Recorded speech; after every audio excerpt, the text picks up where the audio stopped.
In an undercover mission, Major Sloan kills Professor Regib, an ancient hieroglyphics expert at Oxford University, and steals a hieroglyph encrypted message.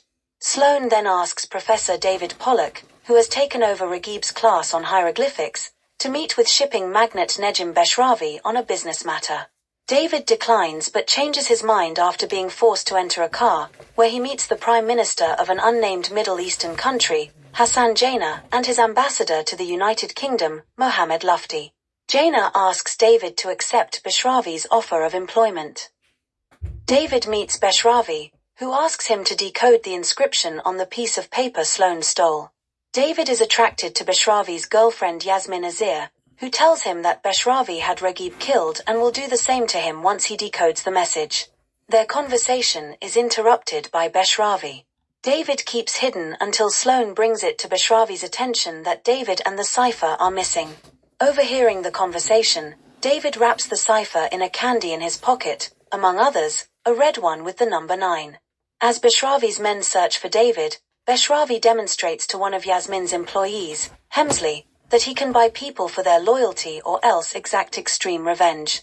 Forced to show himself, David seemingly abducts Yasmin. They flee from one of Beshravi's henchmen, Mustafa. In the course of the chase, Mustafa and David struggle at the zoological gardens, when another man intervenes and kills Mustafa. He identifies himself as Inspector Webster with CID. When a guard approaches, Webster kills him before revealing that he is working with Yasmin. Webster knocks David unconscious. David awakes in a moving panel van in the presence of Webster, Yasmin, and another of Yasmin's boyfriends, Yusuf Qasim, who is looking for the cipher. David, seeing the bag of candies on a shelf in the van, tells Yusuf that Beshravi has the cipher. They use truth serum on David, after which he talks what they believe is gibberish about the number 9. Believing that he was telling the truth about Beshravi, Yusuf tells Yasmin to work on Beshravi while they throw David out of the vehicle. The next morning, Yasmin arrives home and tells Beshravi that Yusuf, for whom the cipher was originally intended, killed David and Mustafa but does not yet know the coded message. While Yasmin believes Beshravi has the cipher, Beshravi states that David must still have it. Later, Yasmin bursts into David's apartment as he finishes a phone conversation with Jaina. She convinces him that she hates Yusuf and pretends to help him because his boss, a General Ali orchestrating a military takeover, has her mother and sisters hostage. She tells him he needs to crack the cipher so she can report back to the embassy, which will ensure their safety. David and Yasmin go to the construction site Yusuf uses as his front. They spot the van but Webster takes the candies to eat. Following him, David and Yasmin watch him discover the cipher and telephone someone from a phone booth. They learn that person is Beshravi, with whom Webster is entering into a double cross against Yusuf. Beshravi and Webster are to meet at the Ascot racetrack. At Ascot on race day, Yasmin is with Beshravi, while David searches for Webster. David and Yasmin make plans to meet at 9 p.m. that evening at Trafalgar Square, after David gets the cipher from Webster. At the track, David spots Webster rendezvousing with Sloan, who hands over an envelope of money. David knocks the cipher out of Webster's hand and the envelope floats into the track with the horses approaching. As David and Webster struggle, Sloan attempts to stab David but accidentally kills Webster. David runs onto the track and retrieves the cipher just before the horses gallop by. David makes copies of the cipher, mailing the original to himself for safekeeping. At a newsstand, he then notices newspaper headlines which implicate him as Webster's killer. David believes that Mrs. Regib may know something important about the cipher. He visits her at home and shows it to her, also giving her the news that her husband has been killed. She was living secluded and had not heard. Mrs. Regib examines the cipher and tears it up in frustration, implying that she knew that Regib was working on something dangerous. David also tells her that he is working with Yasmin, whose mother and sisters are in danger at the hands of General Ali.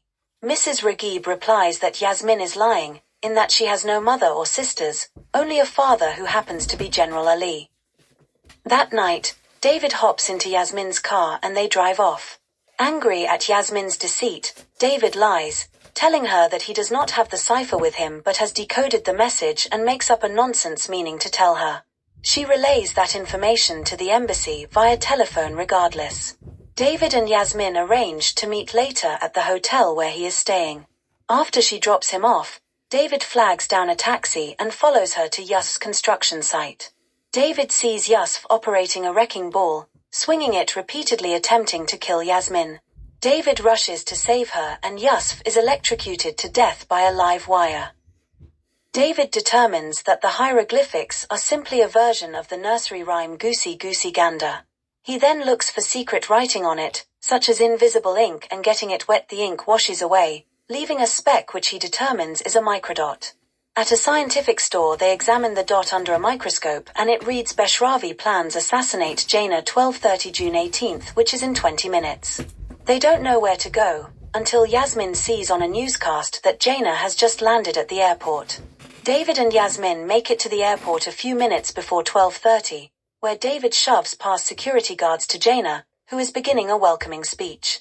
David knocks Jaina to the ground just as bullets from Sloane's machine gun land where Jaina was just standing. Lufty then shoots Jaina dead with a pistol.